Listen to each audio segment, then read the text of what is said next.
इन शस्त्रों को प्राप्त करने के पश्चात इस धरती पर किसी भी जाति का कोई योद्धा तुम्हें पराजित नहीं कर पाएगा।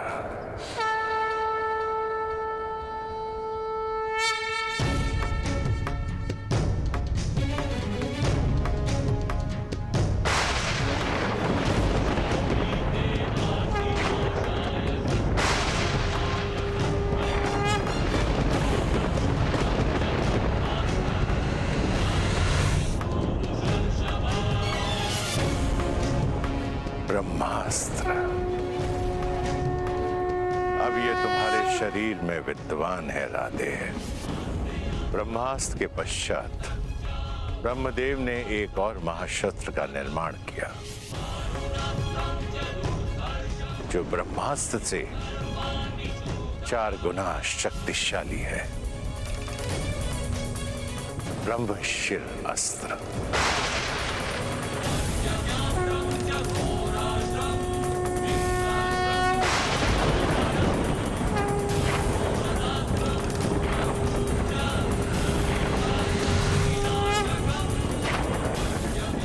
और अंत में ब्रह्मदेव ने एक और शस्त्र बनाया जिसका अनुसंधान पूरे ब्रह्मांड को पलक झपकते ही संपूर्ण सृष्टि को नष्ट कर देगा। ब्रह्मांड अस्त्र।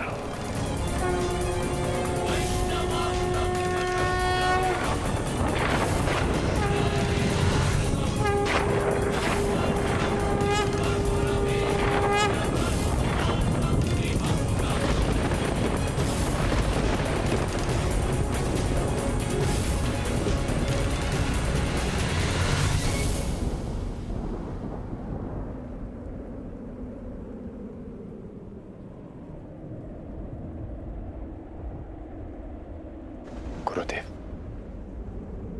मुझे इन शस्त्रों के अनुसंधान विधि का वो मंत्र जानना है जिसके प्रयोग से मैं इन दिव्यास्त्रों का आह्वान कर सकूं। मुझे तुमसे यही आशा थी कर्ण। जब भी तुम्हें इन शस्त्रों का आह्वान करना हो, ध्यान स्थिर करना, इस क्षण का स्मरण करना। ये दिव्य शस्त्र स्वयं तुम्हारे उपयोग के लिए प्रस्तुत हो जाएंगे।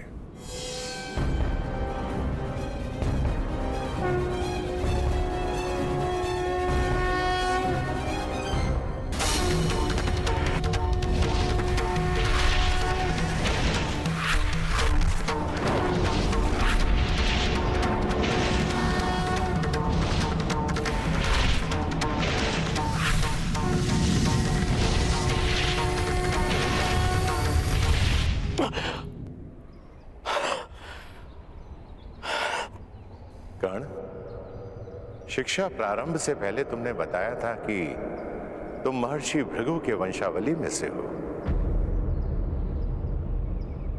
आज महर्षि भृगु को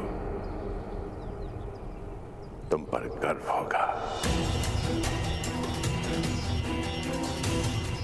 इस धरती के प्रत्येक ब्राह्मण को तुम पर गर्व होगा। ब्राह्मण पुत्र कर्ण।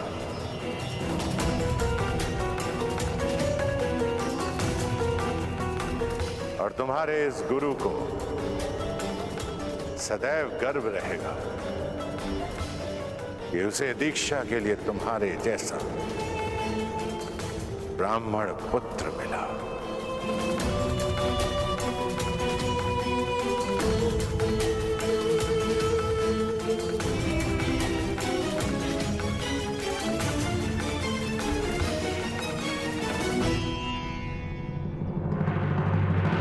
सूत पुत्र कर्ण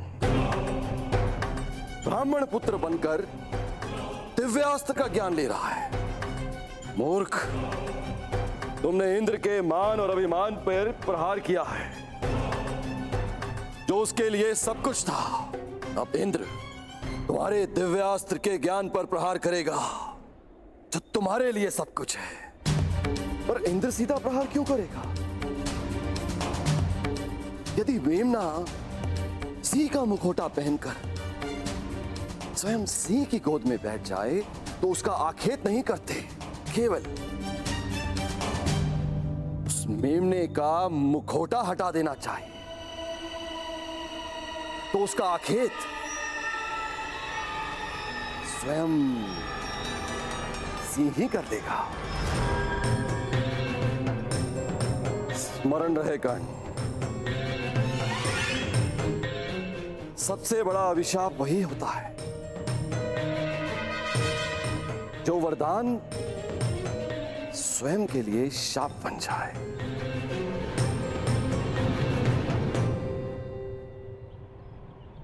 आज मुझे ऐसा प्रतीत हो रहा है कि मैं मुक्त हो गया हूं। एक विचित्र दिव्य संतोष है मेरे मन में।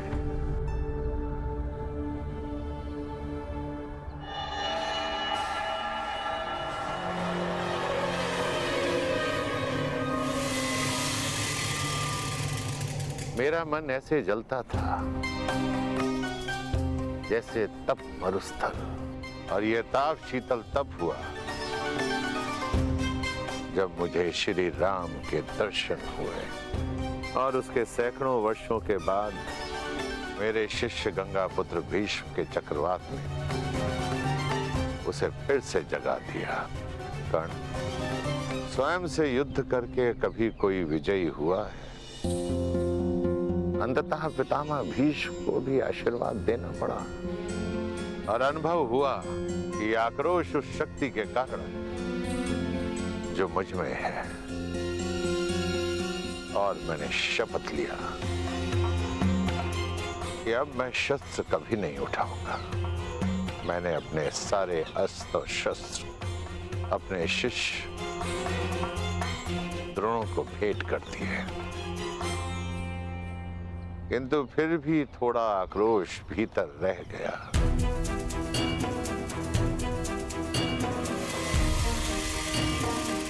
फिर तुम आए कर्ण, क्षत्रियों के तेज से युक्त ब्राह्मण कुमार।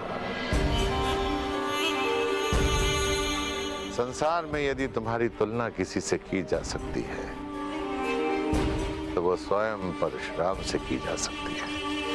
इसलिए मैंने तुम्हें अपने आप को समर्पित कर दिया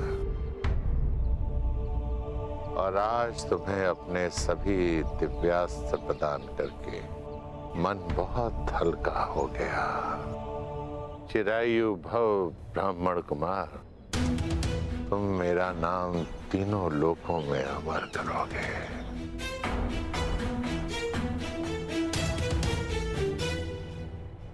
गुरुवर, आज्ञा हो तो कुछ निवेदन करो। आप संसार के सबसे महान और घातक योद्धा बने, परंतु अपने जन्म से नहीं, अपने कर्म से। आपका जन्म एक ब्राह्मण कुल में हुआ, उसके पश्चात भी आप किसी भी क्षत्रिय से सबसे महान योद्धा सिद्ध हुए। अपने जन्म से नहीं ना, अपने कर्म से ही ना गुरुदेव। तो जन्म और कर्म की ये नीति सबके लिए होनी चाहिए ना। मैं आपसे ये सब इसलिए कह रहा हूं क्योंकि आज मैं आप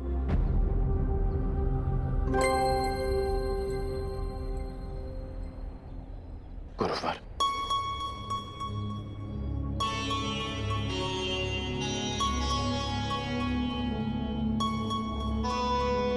क्षमा करना गुरुवर,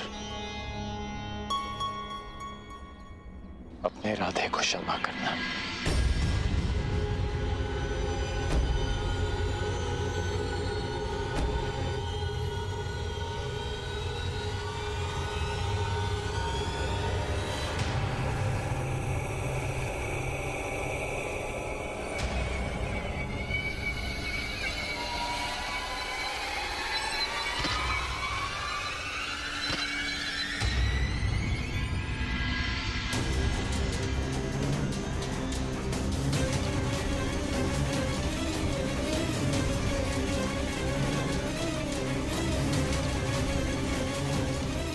वर्षों बाद गुरुवर संतोष की निद्रा में है। उनकी निद्रा भंग हो जाएगी। मैं उनके विश्राम को भंग नहीं होने दे सकता।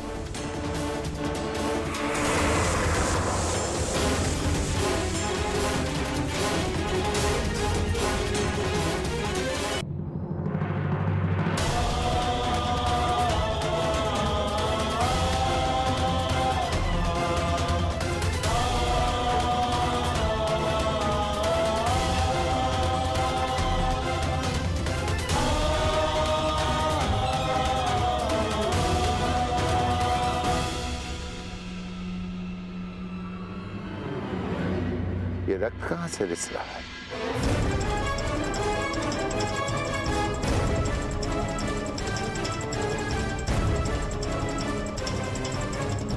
राधे,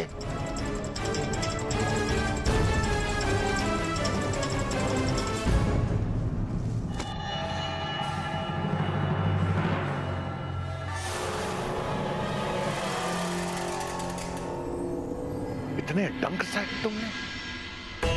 तुम इस कीड़े को यहां से हटा भी सकते थे, इसे मृत्यु का द्वार भी दिखा सकते थे। अपने गुरु के विश्राम के लिए ये राधे कितना भी रक्त बहा सकता है, कितनी भी पीड़ा सह सकता है गुरुदेव। अपने गुरु की निद्रा के लिए इतना बड़ा त्याग, अपने प्राणों की भी चिंता किए बिना इतना विष सहा तुमने मुझे महाक्षत्रिय राजा शिवी का स्मरण करा दिया, जिसने एक कबूतर की रक्षा करने के लिए अपने हाथों से अपने शरीर का मांस काटा।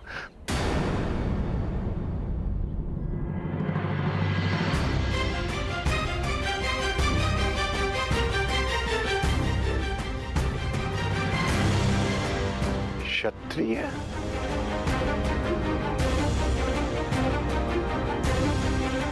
कौन हो तुम राधे? कौन हो?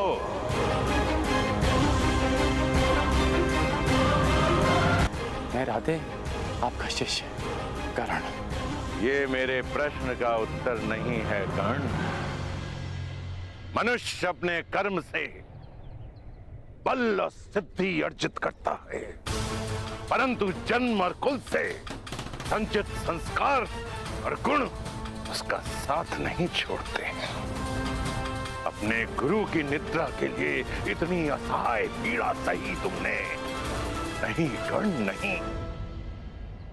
ये एक ब्राह्मण कुल के बालक के लक्षण नहीं हो सकते हैं, कदापि नहीं हो सकते हैं। जब तुम मुझसे दीक्षा लेने आए थे, तब भी मैंने तुमसे यही प्रश्न पूछा था, और आज दीक्षा के समय भी मैं तुमसे यही प्रश्न पूछ रहा हूं। क्या तुम ब्राह्मण पुत्र हो? क्या तुम ब्राह्मण पुत्र हो?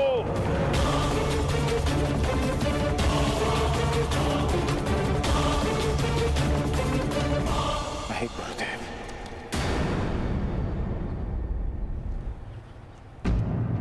मैं एक सूत पुत्र हूं, राधे कर्ण, अधिरथ का पुत्र कर्ण। छल, पाखंड, असत्य अपने गुरु से। मैंने तुम्हें सच्चे मन से शिक्षा दी और तुमने अपने गुरु के साथ झूठ बोला, अपने गुरु के साथ छलावा। क्योंकि मुझे शस्त्र बल चाहिए था गुरुदेव, क्योंकि अपना परिचय छिपाने के छल के अतिरिक्त मेरे पास और कोई हल नहीं था। क्योंकि कोई भी गुरु एक सूत पुत्र को धनुर्विद्या नहीं देना चाहता था, और आप भी ब्राह्मणों के अतिरिक्त किसी और को शिक्षा नहीं देते। गुरुवर, आपके अधीन वर्षों शिक्षा ली मैंने। आप ही बताइए कि क्या इस कारण ने आपकी किसी भी आज्ञा का उल्लंघन किया? क्या ये अधिरथ पुत्र अपने गुरु की किसी भी परीक्षा में असफल हुआ? सफल हो या असफल, छल छल होता है कर्ण। और तुमने शिक्षा ग्रहण नहीं की, चोरी की है तुमने। तुम्हें इस अपराध का दंड मिलेगा। तुमने मेरे दिव्यास्त्रों को प्राप्त करने के लिए अपने गुरु से झूठ बोलने का महापाप किया है। रोक है तुम पर। अब तुम अपने गुरु से श्राप भी लेते जाओ। मैं जमदग्नि पुत्र परशुराम तुम्हें श्राप देता हूं कि मेरे द्वारा दिए गए दिव्यास्त्रों का तुम उपयोग नहीं कर पाओगे। जिस समय तुम्हें इन दिव्यास्त्रों की सबसे अधिक आवश्यकता होगी, उस समय तुम इसके अनुसंधान की विधि भूल जाओगे।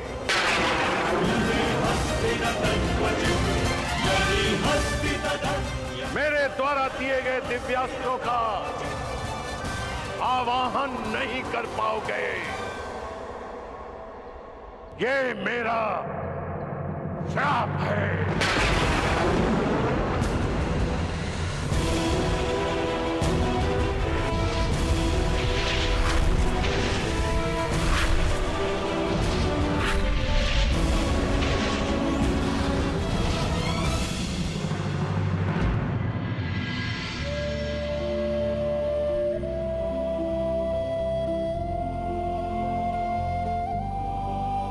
अपने गुरु से छल करने के पश्चात तुम अपने गुरु से दृष्टि मिलाने का साहस कर रहे हो। चले जाओ यहां से कर्ण, चले जाओ। इस श्राप के बाद ये पवित्र भूमि भी अभिशापित और अपवित्र हो गई है। जाओ। यदि ऐसा है तो ये स्थान तभी पवित्र हो गया था जब मैंने पांव रखे। श्राप आपने मुझे आज दिया, परंतु अभिशापित तो मैं जन्म से ही रहा हूं।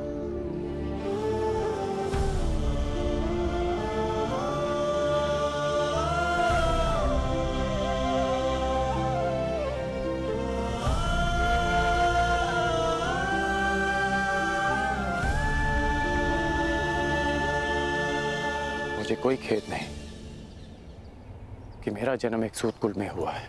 मुझे कोई खेद नहीं कि मुझ में ब्राह्मणों और क्षत्रियों का रक्त नहीं बहता। खेद है तो केवल इस बात का कि मेरा जन्म ऐसे स्थान पर क्यों हुआ जहां जीवन को ब्राह्मणों और क्षत्रियों का दास माना जाता है।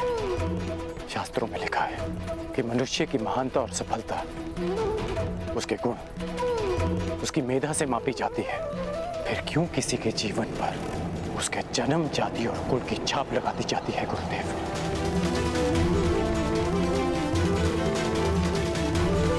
मनुष्य की महानता और सफलता उसके गुण, उसकी मेधा से मापी जाती है।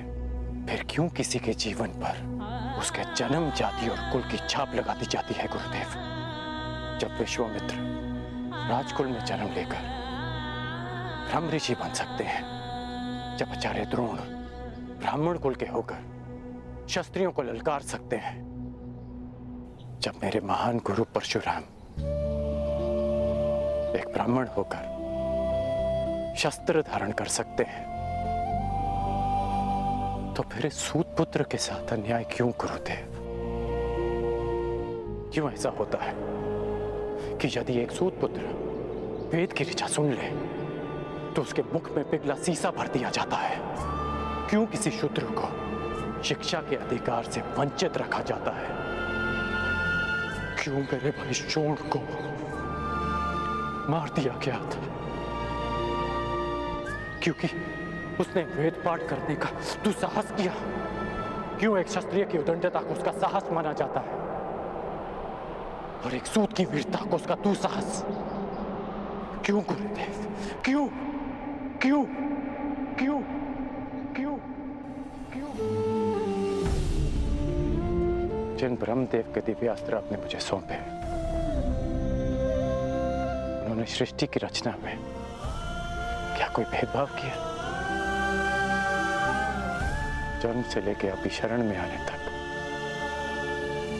सदैव अपमान सा आपके चरणों में आया तो लगा कि हाँ, मुझ में भी प्राण है।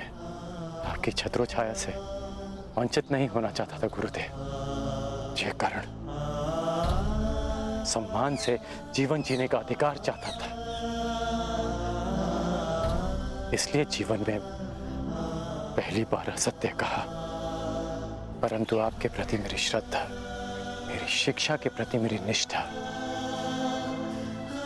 और मेरे कर्म के प्रति मेरी आस्था में किंचित भी असत्य नहीं है गुरुदेव। आपके इस शिष्य ने आपकी हर शिक्षा, हर परीक्षा को